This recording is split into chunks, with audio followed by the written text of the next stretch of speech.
Hey guys, welcome to Boots Magoots, where today we are going to be checking out this brand new limited edition Jackson Pro Plus filled Demmel polka dot King V. So let's dive right on in.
All right, guys, so first up is the soft shell case. It does have a nice stitched Jackson logo on it. Kind of open it up here. Now, this is the nicer of soft cases. They're certainly not like the ones I had back in the day. I would describe them more as like a hybrid between a soft and a hard shell. It's got nice, thick, pretty stout lining on it. And then it does include a strap, and you do get your set of Jackson strap locks, which is a nice inclusion. I don't really need them. I mean, I use them, but I already have strap locks. And then you get your general typical case stuff, extra spring and tools and bar. And that's really about it in here, but it is a decent case. Again, at this price point, though, it would be nice if it was a hard shell. All right, so let's start at the top and we'll work our way down. Now we have at the top, we have just a standard Jackson die-cast sealed tuners. Then we have our Floyd nut, and it is a 1.6875 nut. I can't remember if that's an R2, R3. I think it's R3. We have pearloid shark fin inlays. It is a bound neck with nickel frets. They're jumbo, maybe extra jumbo. They feel pretty large to me, with a compound radius of 12 to 16. We come down here. It is 24 fret and 25.5-inch scale length. We have active electronics. We have the AMG set. The pretty much standard nowadays, the 60 in the neck and the 81 in the bridge. And then we have, as far as electronic selectors, we have the 3-way toggle. And then we have 2 volumes instead of a tone. But I really just wish there was 1 volume. I don't even use the volume anyway, but it would be nice if there was just 1. I don't really see the need for that. But I guess that's Phil's preference. There is a Floyd 1000 bridge in here, which I am sure has just a 12-inch radius, which is the standard. I hate it when I'm going to go and complain about it because I'm confident that it has a 12-inch radius, but it is a compound radius neck. So really the bridge should be at about an 18-inch because the radius continues its path along here. So if you're 16 at this point, you should be about an 18 here. It's a cylindrical radius, so it keeps on going. We have a 3-piece maple neck, and we have mahogany wings. It is a King V shape. As far as the polka dot design, it is not symmetrical, which, I mean, look, it's just a relatively cheap guitar, so I'm not going to complain about too much. But you know, like on a custom shop, you're going to have symmetrical layout of the dots, not like this. Though the pattern doesn't bother me too much until we get around to the bottom side of the guitar, which we'll look at here in a second. So here's a back shot of that. And we'll come down over here and you'll see how the polka dot pattern just gets really just thrown together down here. It's like it doesn't resolve well. For what I see what they tried to do, they tried to continue on their lines on the back, but they hit the lines of the front and then they just put in a bunch of extra dots, which it starts to look like a hot mess down here. This is the bottom side of the guitar though, so you won't see it that much, but it is something to think about. While we're looking at the back, it does have a graphite reinforced neck, which is nice, and it does have lumen lay side dots, which are right here. They're not glowing right now, I haven't charged them, but that is a nice inclusion. But you can see like how well the dots look going down here on this side of the guitar, which looks a lot nicer. Again, but when you get down over on the bottom, it's like they didn't really know what to do, and they just kind of went crazy in a couple places. Especially that right there looks pretty terrible to me.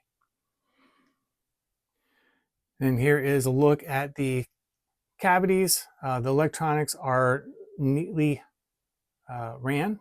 The wires are nice and tucked away. That all looks very good, honestly. The cavities themselves actually look fairly well done too. And then really nothing to speak of in here. Again, just a standard bridge and springs. I'll swap those out to noiseless springs and probably do a different claw setup. Probably do like a Trono on here. But that's just all personal preference. And there is your battery, your 9-volt battery cavity. Come back up here, you can see the pattern of the polka dots, how they kind of wrap around the neck there, which I like. And then here is the back of the headstock.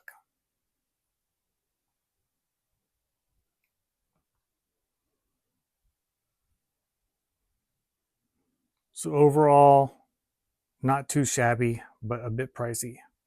All right, guys, so that's all there is to go over on this guitar. Look, there are some negatives here. Mainly for me is the price. A lot of people online kind of bring up Carl Sandoval a lot as far as on this release. I get that. I totally get that. But those are two different things, in my opinion. Anybody that's looking at getting one of his guitars at like 10K or whatever are not really looking at one of these. There are two different lanes, in my opinion. Now, others may not share that, but in my opinion, that's the way it is. But all that aside, I feel like, and plus I think like, wasn't it like Buddy Holly or somebody did like polka dots like long before anyway? But you know, like this is just a different guitar. It doesn't have the harpoon headstock or anything. You know, you're getting a different guitar when you get a Sandoval, and that's just it. Focusing on this guitar, it's the price that kills me. For $2,100, it's just a lot for not a whole lot. Yeah, you get the EMGs, which is nice. You get the lumen lay side dots. I could care less about the strap locks. Most people who run strap locks have strap locks to use on their guitars, so that's not like a, I don't know, it's not like a huge thing to me. The most expensive thing would be the EMG pickups, and if you take that away, say street price is like about $300 on that, so you're talking they would be asking $1,800 for a guitar with, at that point, no electronics. They get a deal on, they're not paying straight price for the EMGs. Yeah, they have to install them, but still, we'll just say $1,800 if it came without the electronics. $1,800 for what? I don't get it. You don't have locking tuners. You have a Floyd 1000, nickel frets.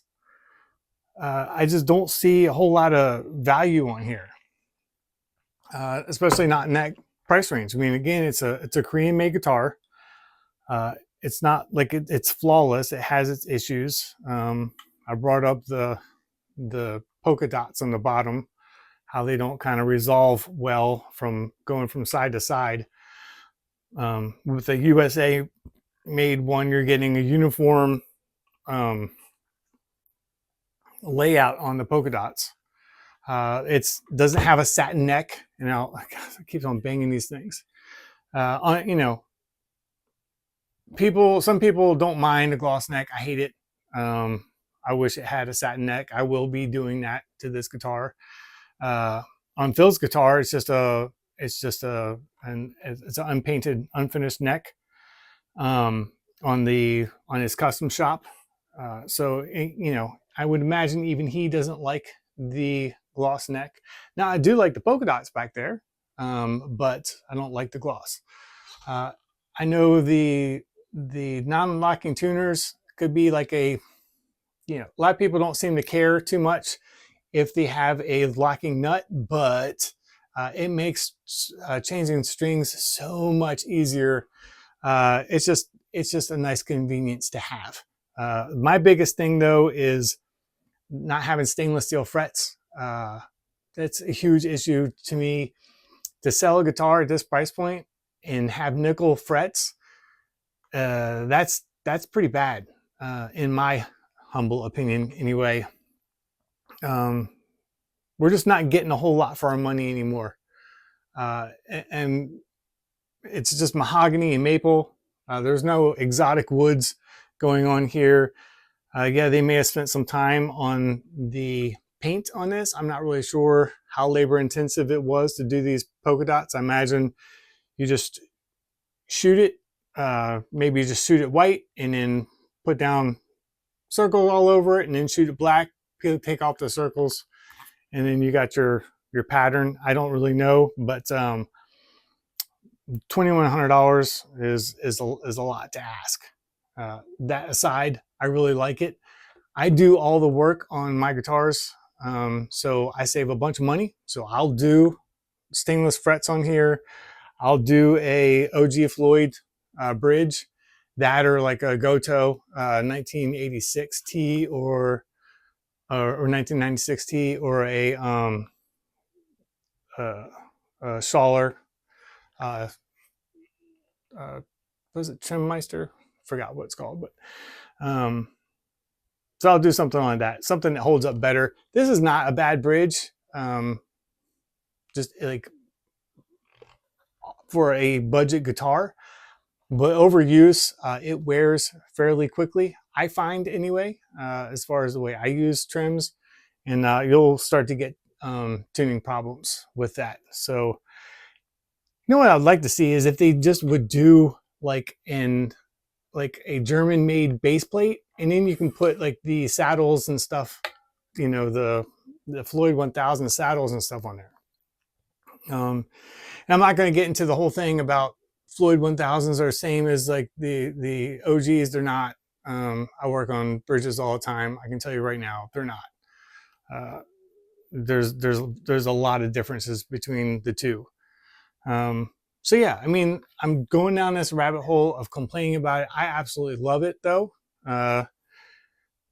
because I'm just going to fix it up the way I want it. I'm not sure. I'm not an active pickup guy, so I may be taking these out. I may put in a set of bare knuckles. I may do like a zebra bobbin color on the bare knuckles. Probably put in some rags or something, but I'll try to get along with the EMGs for a little bit and see how I like them. Not really my jam. And then the other thing would be like the limited edition. Limited is all relative. It's limited until they stop selling them. Now these sold out almost immediately on Sweetwater. There was like 7 of them, and then like later on in the afternoon they were gone. I can't speak to other dealerships, but like these sold quickly. Company is not going to stop selling something if it's selling hot. If it's not serialized, if there's no number edition size, limited just means until they're not selling. I take a look at the Charvel Henrik. They pumped out thousands of that limited edition guitar, still being made 5 years later. So they'll do the same thing with this as long as it's sewn. But I guess that's it for now. I'm rambling on. If you have any questions or comments, please feel free to ask, and I'll be happy to answer them. And I'd like your thoughts too on the price point of what they're asking for Korean-made guitars nowadays. I think a lot of you are probably in the same camp that I am, but you know, I don't know. Maybe you guys have your own different thoughts on there. So I'd like to hear those. And until next time, I'll see you guys later. I believe I have made a significant find in the Kandarian ruins, a volume of ancient Sumerian burial practice.